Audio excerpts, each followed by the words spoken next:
Assalamualaikum warahmatullahi wabarakatuh. Alhamdulillah, alhamdulillahi hamdan katsiran thayyiban mubarakan fihi. Allahumma shalli wa sallim ala nabiyyina Muhammadin sallallahu alaihi wasallam wa alihi wa ashabihi wa man tabi'ahum bi ihsanin ila yaumiddin. Para orang tua yang kami muliakan, para guru kami, para imam kami, alim ulama kami, tokoh-tokoh kami, tuan-tuan, puan-puan, abang-abang, kakak-kakak, adik-adik, alhamdulillah kembali kita bermuajah duduk bersama di salah satu rumah Allah Subhanahu wa Ta'ala dalam rangka mencari kebaikan, mempelajari kebaikan, dan duduk dalam mencari keberkahan. Semoga lurusnya niat tersebut Allah berikan kepada kita. Amin ya Allah ya Rabbal Alamin. Karena jelas salah satu dari rumah Allah, kalau dalam kacamata literasi syariah atau dalam kacamata literasi Arab, yang namanya sebuah tempat yang dikhususkan untuk ditegakkan salat berjamaah di dalamnya, maka itu dikatakan masjid. Ketika jimnya itu difathahkan disebut dengan masjid, itu adalah tempat kita bersujud, ini namanya masjid. Sedangkan musola itu maknanya, kata Al-Imam Ibnu Mandur dalam kitabnya Lisanul Arab, adalah lapangan yang terbuka yang digunakan untuk sholat-sholat yang afdalnya di lapangan, seperti sholat Idain, 2 sholat hari raya, kemudian sholat istisqa, kemudian sholat gerhana. Ini beberapa sholat yang dianjurkan dilaksanakan di lapangan, dan lapangan itu disebut dengan musola oleh para ulama. Jadi walaupun ini secara bahasa Indonesia disebut surah Al-Manam atau setara dengan musola, tapi di sisi orang Arab ini tetap dikatakan masjid, tempat di mana didirikannya sholat 5 waktu ataupun kurang. Perbedaannya hanya ada pada masjid dengan masjidul jami', masjid dan masjid jami'. Kalau masjidul jami' itu sholatnya ditambah lagi 1, ditegakkan sholat Jumat di dalamnya. Tuan-tuan, puan-puan yang kami muliakan, dan berbicara tentang perihal masjid ini, sekali lagi kita niatkan i'tikaf di masjid sehingga mendapatkan pahala yang berlipat ganda. Berselawat kepada Nabi sallallahu alaihi wasallam, Allahumma shalli ala Muhammad wa ala Muhammad. Dalam surah At-Taubah, Allah Subhanahu wa ta'ala berfirman, a'udzu billahi minasyaitonir rajim. Inna ya'muru masajidallah man amana billahi wal yawmil akhir.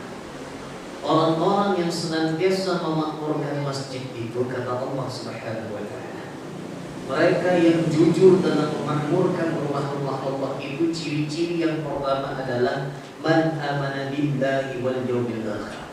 Mereka yang jujur dalam keimanannya kepada Allah dan yaumil akhir. Orang yang senantiasa jujur dalam keimanannya kepada Allah dan yaumil akhir, insya Allah berat hatinya kalau ia senantiasa jauh dari masjid. Dia akan senantiasa mudah melangkahkan kakinya menuju ke masjid. Bukan hanya dalam perihal sholat saja, melainkan dalam perihal kebaikan yang sangat luar biasa, ia pun melaksanakannya duduk di masjid. Kemudian siapa lagi ciri-ciri orang yang senantiasa memakmurkan masjid? Allah masih melanjutkan, wa aqamas salata wa ataz zakah.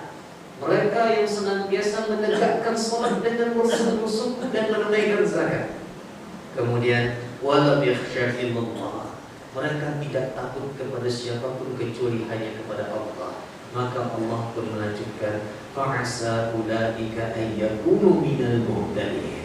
Maka merekalah orang-orang yang diharapkan termasuk orang-orang yang mendapatkan petunjuk. Allahu Akbar. Dan semoga itu termasuk tuan-tuan dan puan-puan. Amin ya Allah.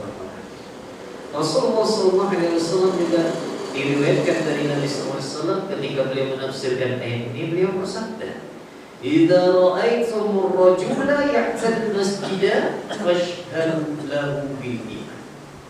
Kalau engkau melihat seorang laki-laki, di sini Nabi mengkhususkan pada laki-laki. Karena kenapa? Yang pergi ke masjid itu yang sangat ditekankan adalah kaum adat, berarti adat.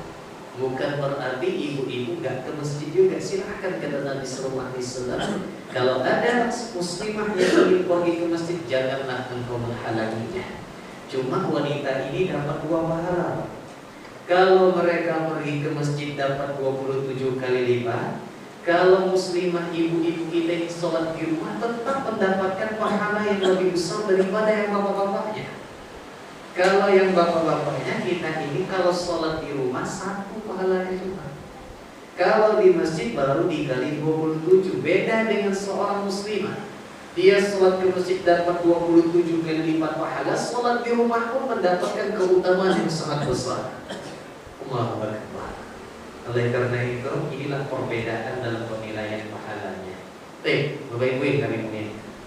Maka kata Nabi sallallahu alaihi wasallam, kalau engkau melihat seorang laki-laki berjalan menuju ke masjid, fashhad, saksikanlah ia dalam keimanan yang sangat nyata, keimanan yang jujur, datang ke masjid.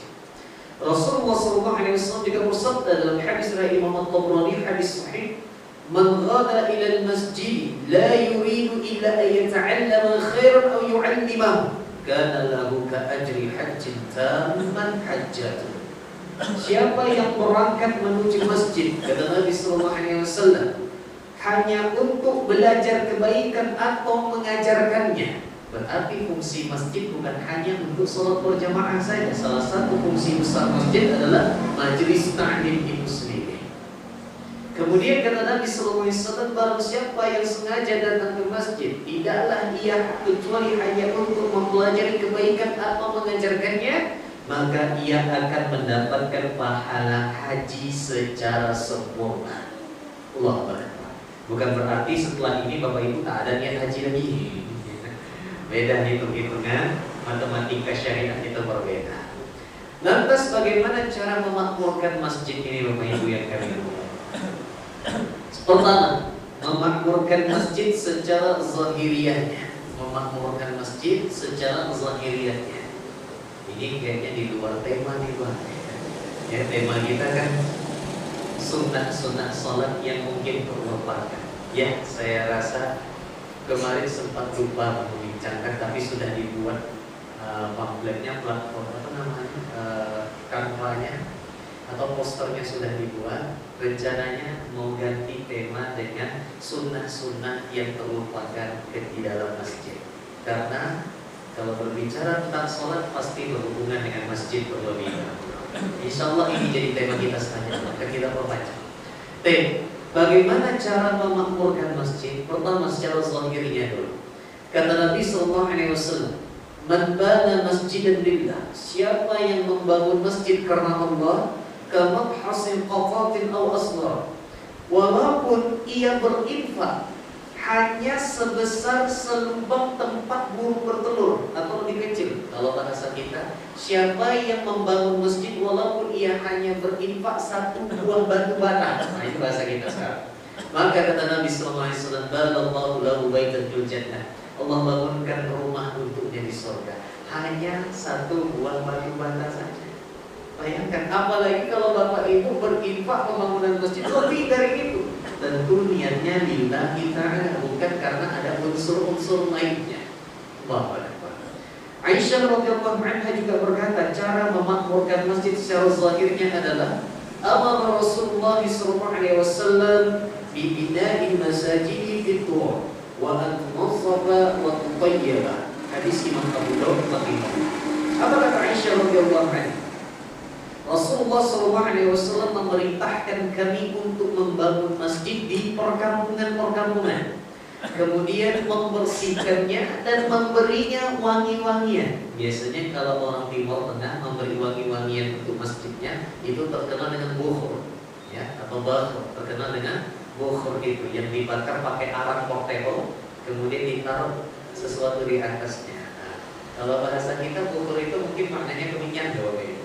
Ya, tapi bukan kemenyan yang ada di tempat dukun.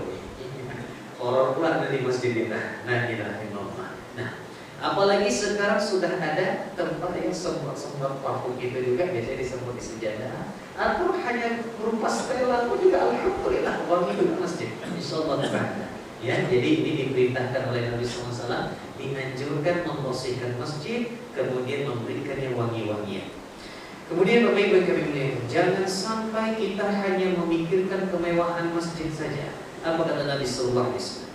La taqumu as-sa'atu hatta yatabaha an-nasu bil masajid. Tidak akan terjadi hari kiamat sampai orang-orang saling berlomba-lomba memegahkan atau membanggakan masjidnya masing-masing. Bukan berarti memegahkan masjid membuat jamaah nyaman, ini dilarang tidak. Terkadang hadis-hadis yang berbicara tentang akhir zaman ada yang sifatnya memang sebuah hukum, ada yang sifatnya hanya khabar saja, sekedar informasi saja dari Nabi sallallahu alaihi wasallam. Termasuk dalam hadis ini hanya sekedar informasi saja, tidak mengandung hukum sama sekali. Cuma secara ilmu adab tercela, hanya fokus pada kemegahan masjid, tapi secara batin masjid itu nggak ada. Majelis taklim tidak hidup di dalamnya. Kemudian hanya sekedar sholat 5 waktu saja dan lain sebagainya. Bahkan sholat 5 waktu pun hilang mereka. La haula wala quwwata illa billah. Bapak Ibu yang kami muliakan, adapun secara batin bagaimana cara memakmurkan masjid itu adalah Allah telah kabarkan kepada kita di surah An-Nur ayat 36. Apa kata Allah? Fi buyutin azinallahu an turfa'a wa yuzkara fiha ismuhu yusabbihu lahu fiha bil 'uduwi wal asal. Bertasbihlah kepada Allah di masjid-masjid yang telah Allah perintahkan untuk dimuliakan dan disebut namanya di dalamnya pada waktu pagi dan petang hari. Artinya apa? Salah satu bentuk memakmurkan masjid secara batin adalah dengan adanya kajian-kajian, wirid-wirid, majelis-majelis ilmu dan lain sebagainya. Sekarang kita sudah paham tentang perkara masjid. Lantas sunnah-sunnah apa yang perlu kita lakukan ketika menuju ke masjid? Al-awwal, Bapak Ibu yang kami muliakan, yang pertama adalah pergi dalam keadaan sudah berwudu dari rumah. Karena ada keutamaan yang akan didapat oleh orang yang sudah bersuci dari rumah menuju ke masjid yang tidak akan didapat oleh orang yang bersucinya di masjid. Walaupun bersuci di masjid sah-sah saja, mubah-mubah saja, tapi ada keutamaan khusus yang didapat oleh orang-orang yang bersuci dari rumah lalu menuju ke masjid. Apa keutamaan? Hadis Imam Muslim, Rasulullah SAW bersabda, "Man tatahhara fi baiti." Siapa yang bersuci dari rumahnya. Di sini Nabi mengungkapkan fi baiti. Man tatahhara fi baiti. Siapa yang bersuci dari rumahnya, thumma masya ila baiti min buyutillah. Kemudian dia berjalan menuju salah satu di antara rumah-rumah Allah. Liyaqdiya fariidatan min faraidillah. Untuk menunaikan salah satu kewajiban di antara kewajiban Allah. Kanat khatwatahu ihdahuma tahuttu khati'atan wal ukhra tarfa'u darajatan. Maka satu langkah dosanya Allah ampuni, satu langkah derajatnya Allah naikkan. Ini keutamaan yang sangat luar biasa. Bayangkan Bapak Ibu bersuci di rumah terlebih dahulu, kemudian berjalan menuju ke masjid. Satu langkah, tiap langkah dinaikkan derajat, diampuni dosa. Siapa yang tidak menginginkan keutamaan ini? Karena itu biasanya para orang tua kita terdahulu kalau waktu masih muda, ya, kemudian mereka ingin pergi ke masjid, biasanya mereka keliling dulu sambil menunggu waktu azan. Nah, bagaimana dengan kami yang pakai Honda? Nah, kan kalau di sini terhitung langkah kaki. Bagaimana dengan kami yang menggunakan kendaraan? Tak mungkin pula dari jalan pembangunan gua saya ke sini pakai jalan kaki, Pak. Ya, mungkin saja berangkat jam 5 bisa saja. Allahu Akbar. Bagaimana itu? Saya pernah menanyakan tadi pada guru saya, beliau menjawab, yang dihitung adalah putaran rodanya. Nah, alhamdulillah dapat juga lah kami. Dapat juga lah kami yang jauh-jauh ini. Yang dihitung adalah putaran rodanya. Karena itu kebiasaan orang tua kita dulu yang pakai sepeda muka dulu, ketika misalnya sudah mau waktu masuk azan maghrib, mereka biasa sudah jalan-jalan sore dulu. Ketika sudah hampir dekat waktunya, barulah mereka menuju ke masjid. apakah ini mengandung pahala yang sangat besar? Baik, saya bisa mengatakan iya. Karena kenapa? Beliau sudah mempersiapkan diri, berwudu dari rumah, kemudian waktu dilihat mungkin 5 menit atau 10 menit dekat dengan azan. Akhirnya beliau keliling-keliling terlebih dahulu. Apakah mendapatkan keutamaan ini? Bala, iya, dia mendapatkan keutamaan ini. Walaupun hanya sekedar keliling-keliling, tapi nanti ujung-ujungnya pergi ke masjid juga. Bahkan kita katakan dia mendapatkan 2 pahala. Pahala pertama, pahala sudah mulai berwudu dari rumah, kemudian pergi ke masjid. Pahala yang kedua, tidak sabar menunggu sholat, namanya pahala ribat.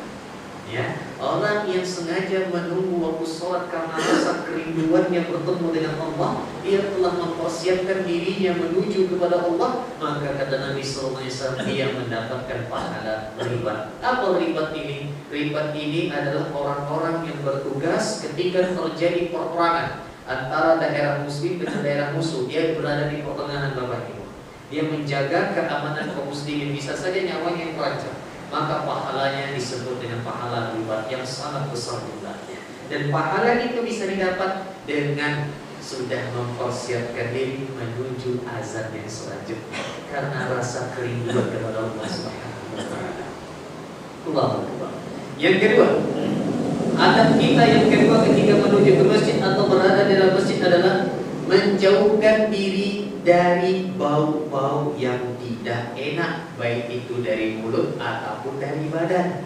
Nah, walaupun hukumnya tidak sampai haram, kecuali memang betul-betul mengganggu, maka hukumnya jadi haram. Tapi kalau hanya sekedar bau-bau yang sedikit mengganggu, bisa jadi hukumnya makruh. Baik, kata Nabi sallallahu alaihi wasallam, "Man akala min hadhihi asy-syajarah ya'nifu fala yaqrabanna masjidana." Kata Nabi sallallahu alaihi wasallam, barang siapa yang memakan tanaman ini. Apa tanaman yang ditunjuk oleh Nabi? Bawang. Namun bawang yang biasanya dimakan oleh orang Timur Tengah, jarang bawang merah, bawang putih, Bapak Ibu. Ada satu bawang lagi, agak gede, bombay. Nah, dan dulu yang kita lihat di dalam beberapa kitab sejarah, mereka biasanya memakan bawang bombay itu tanpa digoreng, langsung diungap kali. Jangankan bawang bombay, bawang putih saja untuk obat sakit gigi kita punya. Ya Bapak Ibu ada yang coba seperti itu. Bawang putih kita kupas, kita bersihkan pakai air, kemudian kita masukkan, kita gigit-gigit di gigi kita yang ngilu. Itu baunya 2 hari 2 malam gak hilang-hilang. Ya, gak hilang-hilang gitu. Apalagi dibawa ke masjid. Apa kata Al-Imam An-Nawawi menjelaskan hadis ini? وَيَلْحَقُ بِالثَّوْمِ وَالْبَصَلِ وَالْقُرَابِ كُلَّمَا لَهُ رَائِحَةٌ كَرِيهَةٌ مِنَ الْمَأْكُولَةِ وَغَيْرِهَا. Dan hal yang serupa dengan bawang putih. Ini juga dimaknai dengan bawang putih. Maka kata Nabi SAW, janganlah sesekali mereka mendekati masjid kami. Siapa yang memakan buah dari pohon ini, yaitunya bawang, ya, atau bawang putih atau bawang putih, jangan dekati masjid kami. Karena kenapa? Ketika jamaah terganggu dengan bau badan kita, bukan hanya makmumnya saja yang terganggu, para malaikat pun tersiksa yang bersama dengan kita. Nah, apalagi sekarang lagi musim durian. Sudah habis musimnya, masih ada ya, masih ada. Mana tahu Bapak Ibu diundang dalam acara tasyakuran, disidangkan durian di dalamnya. Makan, pas sholat isya sudah dekat, balik duluan atau langsung ke masjid? Biasanya langsung ke masjid, kalau balik nanti sulit ke masjid lagi. Nih, dan juga bukan hanya makan makanan yang berbau saja. Ketika kita sendawa, kalau bisa tahan dulu. Ya, kalau bisa ditahan terlebih dahulu, karena bau dari bekas lambung itu keluar, itu akan menyebar ke kanan dan ke kiri. Allahu Akbar. Kita lanjutkan. Apa kata Imam An-Nawawi? Dan hal yang serupa seperti bawang putih, bawang merah, bawang bombay, segala sesuatu yang memiliki aroma bau yang tidak enak, berupa makanan-makanan dan selainnya. Apa kata Al-Imam Al-Qadhi? Wa yalhaqu bihi man akala fujlan wa kana yatajashsha. Dan termasuk juga yang memakan lobak kemudian bersendawa. Ini dia. Apa kata Imam Ibnul Murabit? Wa yalhaqu bihi man bihi bakharun fihi aw bihi juhud lahu ra'ihatun. Termasuk juga yang memiliki bau mulut atau luka yang mengeluarkan bau busuk. Nah, ini dia, bersihkan dulu baru pergi pergi sholat. Baik, Bapak Ibu yang kami muliakan. Selanjutnya yang ketiga, bagi pria dianjurkan memperbagus diri dan dianjurkan memakai wangi-wangian. Nah, ini dia, bagi pria dianjurkan memperbagus diri dan menggunakan wangi-wangian. Bagi ibu-ibu datang ke masjid yang sederhana saja, yang wajar-wajar saja. Karena kecantikan dan dandannya ibu itu diperuntukkan untuk para suami. Wanginya ibu-ibu itu diperuntukkan untuk para suami. Nah ini dia. Beda dengan kami, kalau keluar maka memperpindah diri ini termasuk yang sangat ditekankan bagi kaum laki-laki. Baik, apa kata Allah Subhanahu wa taala di surah Al-A'raf 31? Ya bani Adam khuzu zinatakum 'inda kulli masjid.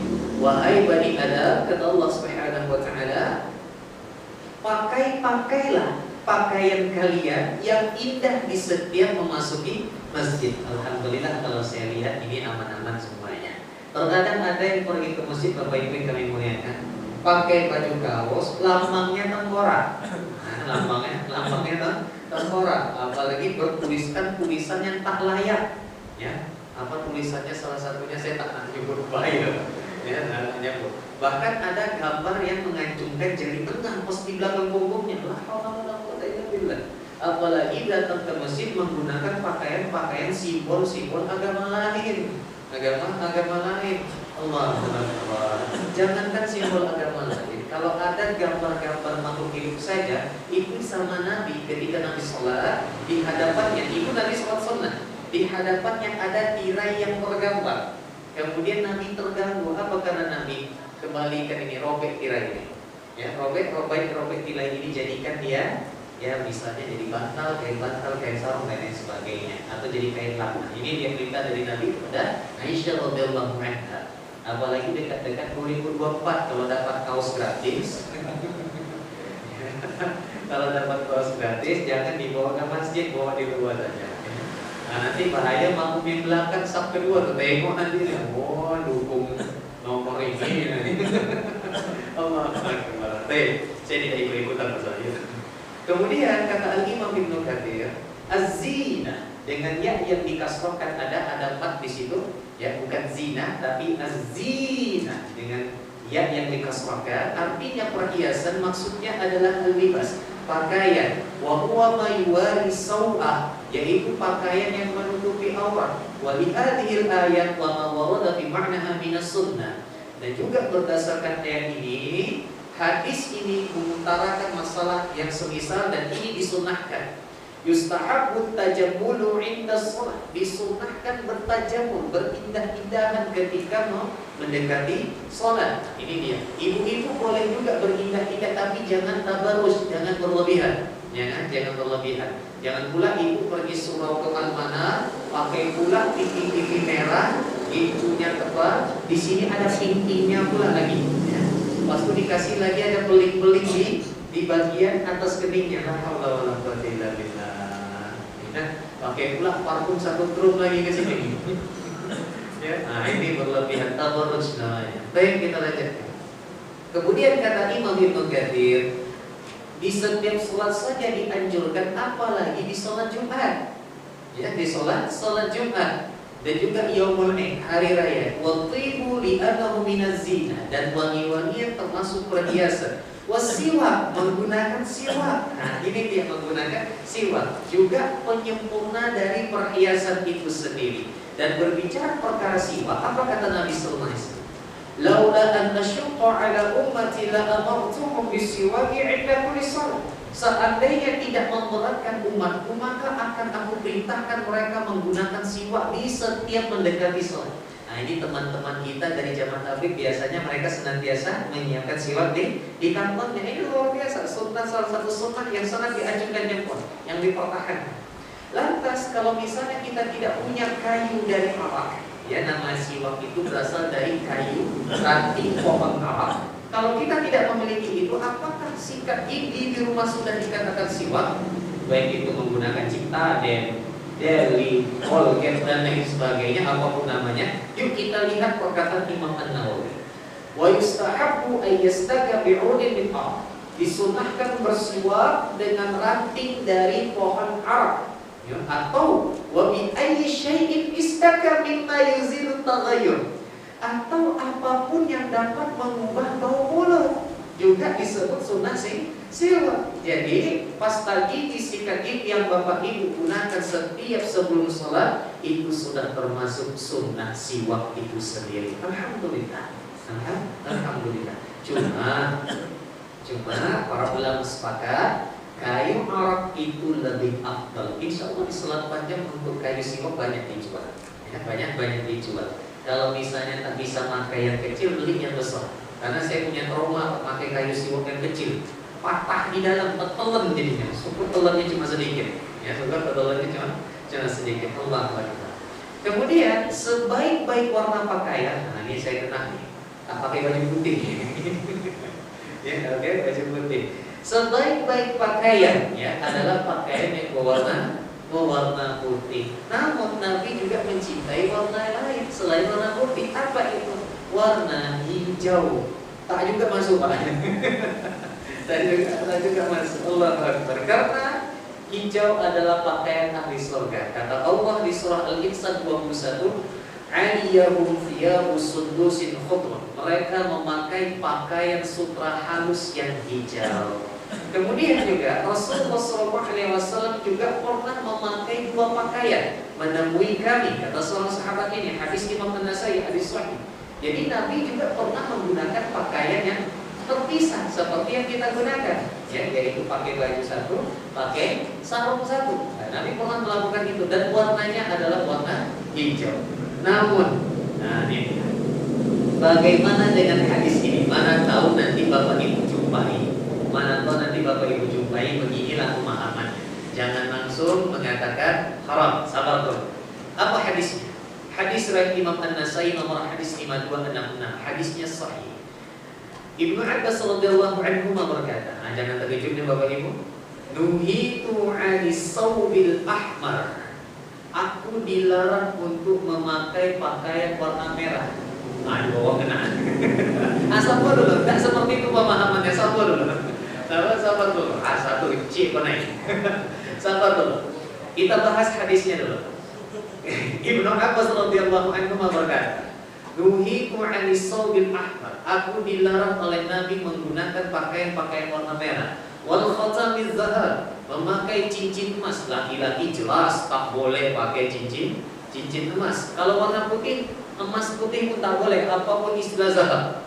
Zahab itu emas, baik warnanya kuning, putih, pink, tetap istilah emas tidak boleh dipakai. Tidak boleh dipakai. Kalau perak ini emas putih atau perak berbeda sendiri Pak? Saya kurang paham. Kalau perak beda Pak ya. Allahu a'lam. Kalau beda silakan pakai, tidak ada masalah insyaallah. Kemudian aku juga dilarang an aqra'a wa ana raqib, membaca ayat Al-Qur'an ketika rukuk. Baik, kita bacakan dalil-dalilnya dulu, sabar dulu. Hukumnya bagaimana nanti kita bahas. Hadis yang kedua, hadis Imam Muslim nomor 2077. Ibnu Umar radhiyallahu anhu berkata, ra'an Nabi sallallahu alaihi wasallam alaihi sawbaini mu'asfarain. Nabi sallallahu alaihi wasallam pernah melihat aku, kata Ibnu Umar, sedang menggunakan dua pakaian yang berwarna asfarain, kuning. Ada baju kuning? Baik, sabar dulu Bapak Ibu. Maka Nabi menegurku, "Aummuka amaratka bihadza?" Apakah ibumu yang menyuruhmu pakai baju ini? Qultu, "Aghisunu Pak."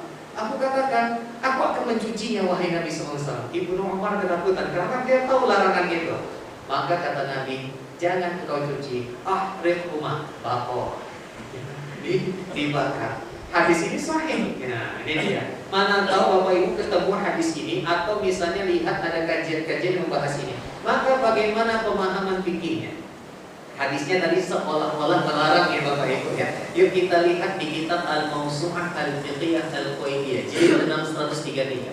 Disebutkan ittafaqal fuqaha'u ala jawazi lubsil asfari ma lam yakun mu'asfaran aw muza'faran. Para pakar fikih sepakat boleh pakai warna kuning atau kemerah-merahan, yang penting bukan dari hasil celupan fosfor dan za'faran. Berarti yang dilarang oleh Nabi SAW itu pun sifatnya makruh, tidak sampai ke tingkat haram. Warna pakaian merah atau kuning yang kemerah-merahan yang warnanya itu berasal dari pencelupan dari fosfor atau za'faran, inilah yang dimakruhkan. Kalau pakai wantek pakaian tak ada masalah, tidak ada masalah. Dan juga sepakat juga ulama, yang dilarang ini adalah yang murni warnanya merah tanpa ada embel-embel warna lain. Nah, selamat Pak. Ada embel-embel abu-abunya sedikit, aman insyaallah. Apalagi pakaian zaman sekarang jarang ada yang dicelup dengan fosfor dengan za'faran. Bapak Ibu tahu nggak za'faran itu apa? Orang lain, saya pun juga tak pernah lihat. Saya punya teman lihat. Cuma kata guru saya, orang yang menggunakan pakaian dari celupan fosfor dan za'faran itu baunya menyengat, sehingga kalau dipakai untuk sholat terganggu jamaah, terganggu makmum. Nah, ini kata guru saya. Jadi kalau pakai baju merah, ya, pakai baju kuning, silahkan, tidak ada masalah. Yang penting bukan dari hasil celup za'faran dengan fosfor. Nah, ini dia. Bagaimana dengan pemisah warna tadi merah dengan kuning? Sebenarnya satu warna. Karena kalau sesuatu dicelupkan dengan fosfor atau za'faran, sebagian melihatnya seperti kuning, sebagian lagi melihatnya seperti warna merah. Nah, ini dia. Saya tidak berbicara tentang partai merah, tidak. Tidak ya. Tapi kita lanjutkan lagi. Imam An-Nawawi berkata, yajuzu lubsu sawbil abyadi wal ahmari wal asfari wal akhdari. Nah, ini boleh menggunakan pakaian yang berwarna merah, kuning, hijau, dan pakaian bercorak lainnya. Nah, ini dia. Ya, selagi pakaian itu tidak dicelup dengan fosfor dan za'faran, apalagi untuk dibawa sholat. Nah, ini dia. Bahkan kata Imam Ibnu Qayyim, sebagian ulama ada yang yalbasu sauban musybahan bil humrah. Sebagian ulama ada yang memakai pakaian merah polos seluruhnya dan menganggapnya sebagai sunnah. Nah, ini dia. Cuman ini termasuk sebuah kekeliruan juga, ya, sebuah kekeliruan juga. Intinya apa? Kita dudukkan dulu persoalan hukum. Yang pertama, hukumnya sekedar makruh, tidak sampai haram. Memang ada sebagian kecil ulama mengharamkannya, namun pendapat mayoritas makruh. Kemudian, pakaian merah yang bagaimana yang dilarang? Yang dimakruhkan adalah pakaian merah yang semuanya tertutup merah tanpa ada garis-garis warna lain, dan itu pun juga dicelup dengan fosfor dan za'faran. Di luar dari itu, insya Allah tak ada masalah. Baik, hanya sekedar untuk wawasan saja. Bapak Ibu yang kami muliakan, kita lanjutkan. Selanjutnya yang keempat, membaca doa ketika keluar rumah. Nah, ini sering kita sebutkan. Zikir sesederhana bagaimanapun jangan pernah diremehkan. Salah satu doa keluar rumah yang diucapkan apa Bapak Ibu? Bismika Allahumma. Bukan ya. Jadi saya sering menjebak ibu-ibu di taklim. Nih, bismillahirrahmanirrahim. Allah la haula wala quwwata illa billah. Nah, ini dalilnya. Bayangkan, kalimat zikirnya sederhana, tapi keutamaan di balik itu syaitan akan berteriak. Apa katanya? Hina idzin hudita wa hubita wa hubita. Bagaimana mungkin engkau bisa mengganggu orang yang telah Allah beri petunjuk, perlindungan dan kecukupan hanya gara-gara mengucapkan bismillahirrahmanirrahim. Allah la haula wala quwwata illa billah. Jangankan hanya menuju ke masjid, keluar rumah pun hanya sekedar untuk pergi duduk di luar rumah dianjurkan baca doa ini. Bagaimana dengan doa naik kendaraan? Apakah juga ini doanya? Baik, Bapak Ibu yang kami muliakan. Doa naik kendaraan mungkin yang masyhur adalah bismillahirrahmanirrahim wa mursaha. Baik, di sini ada dua catatan. Catatan pertama, memang ada riwayat, bahkan ada 4 riwayat lebih yang menunjukkan bahwa Nabi menganjurkan, katanya Nabi menganjurkan membaca bismillahirrahmanirrahim wa mursaha. Namun kalaupun riwayat ini benar, dilihat riwayatnya hanya untuk kendaraan laut, ya, hanya untuk kendaraan laut. Catatan kedua, seluruh hadis minta maaf Bapak Ibu, seluruh hadis yang berbicara Bismillahirrahmanirrahim untuk naik kendaraan laut, kata Al-Imam Al-Iraqi dalam Takhrij Ihya, kulluhum maudhu, semuanya palsu. Jangankan yang tauhid, semuanya palsu, semuanya palsu. Lantas apa doa naik kendaraan yang sahih dari Nabi Sallallahu Alaihi Wasallam? Kalau doib mungkin masih bisa kita toleransi selagi kedoibannya tidak sampai doa itu jika. Contoh, doa mau makan, Allahumma barik lana mimma razaqtana wa qina adzabannar, tingkatannya doib. Karena itu para ulama masih ada yang mengamalkannya dengan catatan jangan dipastikan dari Nabi. Boleh saja diamalkan, tapi jangan dicatatkan, jangan disirat jazamkan dari Nabi Sallallahu Alaihi Wasallam. Tapi ini jangankan yang itu, semuanya palsu. Ya, ini perkataan Al-Imam Al-Iraqi dan juga diiyakan oleh Al-Imam Ibnu Hajar dalam Fathul Bari. Lantas apa doanya naik kendaraan yang lengkap? Sebagaimana hadis riwayat Imam An-Nasai, yang paling lengkap doanya naik kendaraan adalah Bismillah, Bismillah, Bismillah, Alhamdulillah. Subhanallazi sakhkhara lana hadza wa ma kunna lahu muqrinin wa inna ila rabbina lamunqalibun. Alhamdulillah, alhamdulillah, alhamdulillah. Allahu akbar, Allahu akbar, Allahu akbar. Subhanaka inni qad zalamtu nafsi faghfir li fa innahu la yaghfiru dzunuba illa anta. Di dalam hati Bapak Ibu wancang. Mungkin itu wancang enggak hafal. Baik, yang sedang, Al-Qur'an sedang riwayat Imam lain, yaitu cukup membaca subhanallazi sakhkhara lana hadza wa ma kunna lahu muqrinin wa inna ila rabbina lamunqalibun. Masih panjang Pak? Ya udah bismillah saja. Bismillah saja itu sudah lebih dari cukup. Alhamdulillahirabbil alamin. Bapak Ibu yang kami muliakan. Karena kenapa? Zikir sekecil apapun ini dampaknya luar biasa Bapak Ibu yang kami muliakan. Misalnya doa masuk pasar. Nah, doa masuk pasar juga doib, tapi doibnya tidak sampai ke bawah, masih diamalkan. Apa doa masuk pasar Bapak yang kami muliakan?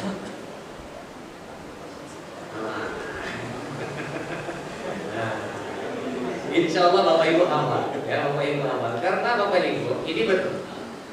Ketika meruqyah, jin pernah diwawancara. Ya, ada seorang jin yang pernah diwawancara. Dia mengatakan pakai beliau pula, jin dikatakan beliau. Ya, dia berkata seperti ini. Tempat favorit kami itu pasar. Bukan berarti Bapak Ibu harus ke pasarnya, enggak, hanya tempat favorit saja. Sama WC kan termasuk favorit syaitan juga. Apakah Bapak Ibu harus ke WC? Enggak, ya. Bagaimana dengan para pedagang di pasar? Korbannya zikir kepada Allah agar terhindar dari godaan syaitan di sana. Baik. Kemudian disampaikan, kami diajarkan oleh Nabi Sallallahu Alaihi Wasallam kalau pergi ke pasar baca doa La ilaha illallah wahdahu la syarikalah lahul mulku wa lahul hamdu wa huwa ala kulli syai'in qadir. Bagaimana reaksi? Maka syaitan ini berkata, kalau ada yang membaca doa itu, kalau ada yang tidak berzikir kepada Allah ketika masuk ke dalam pasar, katanya seperti ini, kami mudah membisikkan, menggodakan orang tersebut agar beli lebih dari kebutuhannya. Ini dia. Terkadang kan Pak, kita mau ke pasar itu kan mau beli ini, beli itu. Tidak terdaftar sudah, uangnya sekian. Pas sampai di pasar, lah lebih. Lebih hilangnya. Ini bisa jadi karena godaan dari syaitan. Nah ini dia. Zikir sekecil apapun sangat luar biasa. Sangat luar biasa. Alhamdulillahirabbil alamin. Apalagi zikir pagi petang, yuk biasa. Zikir pagi petang, ya. Mungkin awalnya pakai buku dulu. Nanti kalau sudah terbiasa, pakai hafalan tadi. Kalau sudah pakai hafalan setengah jam nggak sampai zikir pagi petang itu. Dan keutamaannya sangat luar biasa Bapak Ibu kami muliakan. Alhamdulillah. Kemudian juga termasuk juga zikir karena ini termasuk doa juga. Misalnya Bapak Ibu masuk ke dalam rumah, ucapkan salam. Kalimatnya sederhana, Assalamualaikum. Ternyata ketika seseorang masuk ke dalam rumah mengucapkan salam, dia ternyata membawa keberkahan untuk keluarganya di dalam rumahnya. Kalimatnya sederhana, tapi keutamaannya luar biasa. Kalau rumah kosong bagaimana? Disunahkan juga mengucapkan salam, cuma redaksinya diubah. Dan saya yakin Bapak Ibu hafal juga, ya. Ibu-ibu yang ikut taklim kemarin, hari Rabu kemarin, masih ingat redaksinya Ibu? Redaksi ketika kita datang ke rumah yang kosong, kemudian kemudian kita ucapkan salam. Disunahkan memberikan salam, tapi redaksinya dirubah. Dan saya yakin Bapak Ibu hafal. Kalau ada yang tidak hafal, saya kasih hadiah. Apa doanya? Redaksinya hadis Imam Muslim. Ibnu Umar radhiyallahu anhu berkata, kalau engkau memberi salam kepada rumah yang kosong, maka ucapkanlah assalamu alaina wa ala. Kenapa semuanya? Insya Allah. Ini salam ketika rumah dalam posisi kosong, tidak ada orang di dalam rumahnya. Tetap diajarkan berzikir dan mengucapkan salam. Yang kelima, adab ke masjid. Ini dia. Ini minta maaf Bapak Ibu, saya sampaikan hadisnya dulu. Saya nggak melihat ada nggak Bapak Ibu yang melakukannya. Saya nggak lihat. Saya langsung sampaikan hadisnya dulu. Apa kata Nabi Sallallahu Alaihi Wasallam? Idza tawadda'a ahadukum fa ahsana wudu'ahu thumma kharaja 'amidan ila al-masjid fala yushaffikanna baina asabi'ihi fa innahu fi shalah. Maka kata Nabi sallallahu alaihi wasallam, jika salah seorang di antara kalian berwudu lalu memperbagus wudunya kemudian keluar menuju masjid, tengok hadis Nabi. Setiap Nabi pasti Nabi mengatakan wudu dulu di rumah baru ke masjid, wudu di rumah baru ke masjid. Allahu Akbar. Termasuk keutamaan sholat Jumat yang keutamaannya sangat besar. Kapan bisa didapatkan? Salah satu syaratnya wudu dulu dari rumah. Nanti akan ada pembahasan kita bahas dari perkataan Imam Ibnu Hajar Asqalani dalam Fathul Bari. Baik, kita lanjutkan. Maka kata Nabi SAW, kemudian ia sengaja keluar ke masjid, janganlah ia mentashbik jarinya. Nah, ini tashbik namanya, saya hanya mencontohkan saja. Maka kata Nabi, janganlah dia mentashbik jarinya dari rumah menuju ke masjid, apalagi di dalam masjid, sesungguhnya ia sedang sholat. Kenapa dilarang oleh Nabi? Hukumnya makruh saja Bapak Ibu. Kenapa dilarang seperti ini? Ada hubungan dengan hadis yang lain, ya. Walaupun mungkin kurang sinkron, tapi setidaknya kita mengikuti apa yang diperintahkan Nabi. Dan itu saja. Kenapa dilarang? Wallahu a'lam, kita belum ketemu penjelasan ulama secara lebih rinci. Yang jelas Nabi memakruhkan mentashbik jari jemari, termasuk duduk di masjid juga. Nah, termasuk duduk di masjid, cara duduk dua cara yang dimurkai oleh Allah. Kata Nabi SAW dalam dua hadis. Ya, yang pertama, cara duduk yang pertama adalah bersandar dengan tangan kiri. Nah, minta maaf Bapak Ibu, ya, bersandar dengan tangan kiri. Ini hukumnya makruh di dalam masjid. Yang kedua, duduk yang dimurkai yang disebut oleh Nabi SAW adalah duduk memeluk lutut. Paling sering ketika sholat Jumat, memeluk lutut, lututnya dinaikkan, meluk seperti ini. Bahkan duduk memeluk lutut ini kata Nabi, ini duduknya orang-orang ahli neraka. Wa na'udzubillah min dzalik. Jangankan cara duduk seperti itu, Nabi pernah melihat seseorang sahabat baring di dalam masjid dengan posisi telentang, tengkurap, dengan posisi tengkurap. Apa yang dilakukan oleh Nabi?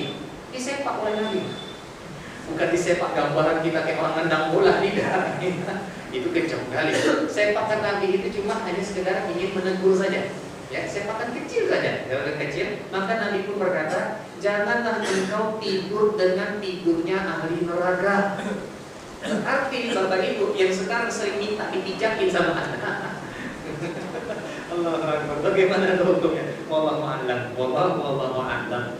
Yang jelas kalau di masjid baring seperti ini dimakruh, dibenci oleh Nabi Sallallahu Alaihi Wasallam. Tidak sampai haram. Sama juga kata Nabi Sallallahu Alaihi Wasallam. Jika ini salah satu sunnah yang dilupakan dalam sholat. Nah, ini saya sampaikan saja. Salah satu sunnah yang kata Nabi Sallallahu Alaihi Wasallam, janganlah engkau mentak-tak. Apa itu mentak-tak? Kita sholat, mentak-tak, membunyi-bunyikan jari jemari. Karena kenapa? Itu termasuk bermain-main dalam sholat. Ternyata pemaksulan hadisnya bukan ini yang dilarang, secara mutlak. Segala perbuatan yang meremehkan sholat ini dilarang. Bukan hanya itu Bapak Ibu, izin berdiri. Contoh misalnya, ya, kalau ini saja dimakruhkan dilakukan dalam sholat, takutnya batal karena menganggap remeh perbuatan sholat, apalagi yang sholat. Ini termasuk meremehkan perbuatan sholat. Kemudian juga, nih minta maaf ya, ada sebagian teman-teman kita langsung sampai ke sejadah langsung takbir, ya langsung misalnya contoh seperti ini.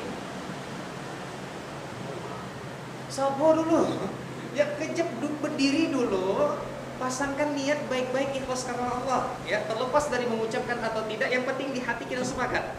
Paskan niatnya dulu, duduk berdiri kejap dulu. Baru takbir, hayati gerakan sholat itu. Allah Akbar. Rasakan kita itu begitu hina di hadapan Allah. Jangan langsung masuk Allah. Jangan, sabar dulu. Sabar dulu. Dan juga ada juga sebagian kecil teman-teman kita juga yang terkadang takbirnya belum sempurna. Contoh misalnya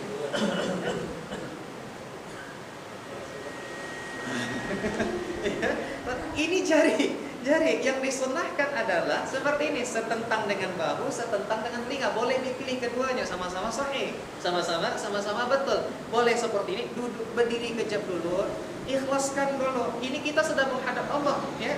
Tidak sedang mengambil sembako, kita sedang menghadap Allah. Baikkan niatnya, rapikan dulu pakaiannya, kemudian takbir, perlahan takbirnya. Ini tampakkan ke kiblat, bukan? Ini bukan seperti ini. Tapi Bapak Ibu yang kami muliakan, koreksi kalau saya keliru. Ya, ini dia. Karena kenapa? Ada sebuah asal sahih, ya, asal sahih yang diriwayatkan dalam kitab Hilyatul Auliya. Bagaimana cucu Nabi sallallahu alaihi wasallam Husain ketika sholat ditanya oleh Abu Hurairah, "Ya Husain, ya, kenapa engkau setiap berwudu aku melihat dirimu pucat?" Maka kata Husain, "Aku ini sebentar lagi akan menghadap penciptaku. Tentu diriku merasa takut melihat para sahabat terdahulu." Lihat cucu Nabi sallallahu alaihi wasallam ketika sholat dia betul-betul mempersiapkan dirinya, bukan hanya sekedar untuk melaksanakan sholat saja, tapi batinnya juga ia persiapkan. Insyaallah Bapak Ibu yang kami muliakan, akan kita lanjutkan di pekan depan masih di tema yang sama tentang masih adab dalam masjid, tapi insyaallah akan kita selesaikan dalam waktu ringkas. Nanti masih ada 14 adab lagi. Ada 14 adab lagi insyaallah pelan-pelan akan kita bahas.